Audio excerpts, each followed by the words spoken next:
좀 더 창의적인 삶을 향한 첫 번째 단계는 호기심과 관심의 개발, 다시 말해서 사물 그 자체에 관심을 분배하는 일이다.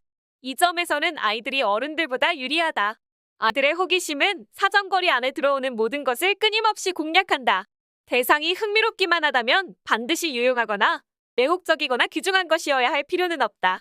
나이를 먹어가면서 우리 대부분은 장엄하고 변화무쌍한 세상을 대하는 외경심과 경이감을 잃어버리게 된다. 그러나 경외감이 없다면 삶은 무미건조해진다. 창의적인 사람들은 90살이 된다고 해도 여전히 신선한 호기심을 느낀다는 점에서 어린아이와 같다. 그들은 낯설고 미지의 것에서 즐거움을 느낀다. 또한 미지의 것은 무궁무진하기 때문에 그들이 느끼는 즐거움 또한 무궁무진하다. 처음에는 호기심의 대상이 산재해 있고 추상적이다. 아들은 구름, 곤충, 할아버지의 기침, 녹슨 못 등등 새로운 것에는 무엇이든 주의력을 집중한다. 시간이 가면서 그러한 흥미는 특별한 영역으로 흘러 들어간다. 암살의 물리학자는 원자의 구성입자에 관한 영역에서 어린아이와 같은 호기심을 느낄 수 있지만 그 외의 것에 대해서는 자유로운 주의력이 충분치 않을 것이다. 그러므로 한 영역 내에서 창의성을 발휘하려면 종종 나머지 삶에 순응해야 한다. 아인슈타인은 물리학적 발견의 절정기의 바이올린으로 고전음악을 연주했다. 하지만 주의력을 한 가지 영역에 집중한다고 해서 새로운 경험을 처리하는 능력이 제한되는 것은 아니다. 오히려 시, 역사, 물리학 또는 정치학과 같은 복잡한 영역들은 거기 과감히 도전하는 사람들에게 계속해서 시야를 확대해준다. 그렇다면 우리는 어떤 방법으로 흥미와 호기심을 배양할 수 있을까? 다음과 같은 특별한 제안들이 도움이 될 수 있을 것이다. 1.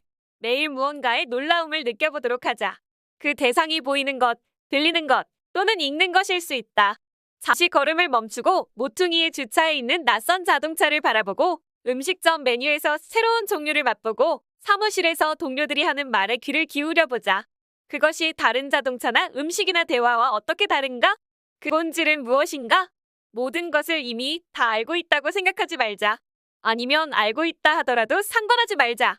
대상을 있는 그대로 경험하면서 고정관념이 개입되지 않도록 하자.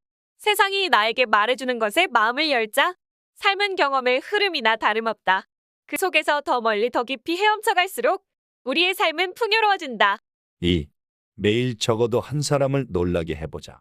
구태연한 모습에서 벗어나 무언가 뜻밖의 이야기를 하거나 감히 드러내지 못했던 의견을 표시하거나 평소에 묻지 않는 질문을 해보자. 아니면 평상시에 습관을 버리고 누군가와 함께 전에는 가보지 않았던 전시회, 음식점 또는 박물관에 가보자. 외모를 가꾸어 보자. 편한 습관은 우리가 진정으로 관심을 두고 있는 것을 하기 위해 에너지를 축적해야 할 때는 도움이 되지만 아직 무언가를 찾는 동안에는 미래의 가능성을 제한할 수 있다. 3. 매일 자신이 경험한 것들을 기록해보자.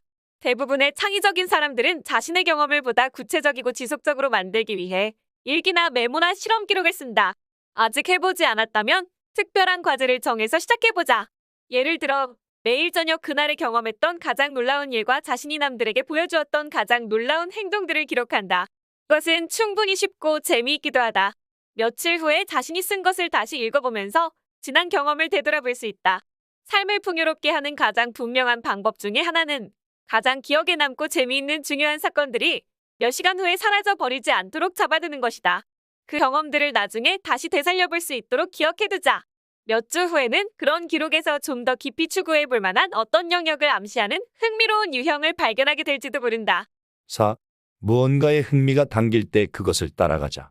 보통 어떤 아이디어나 노래나 꽃 등 무언가가 우리의 관심을 사로잡는 순간은 잠시뿐이다.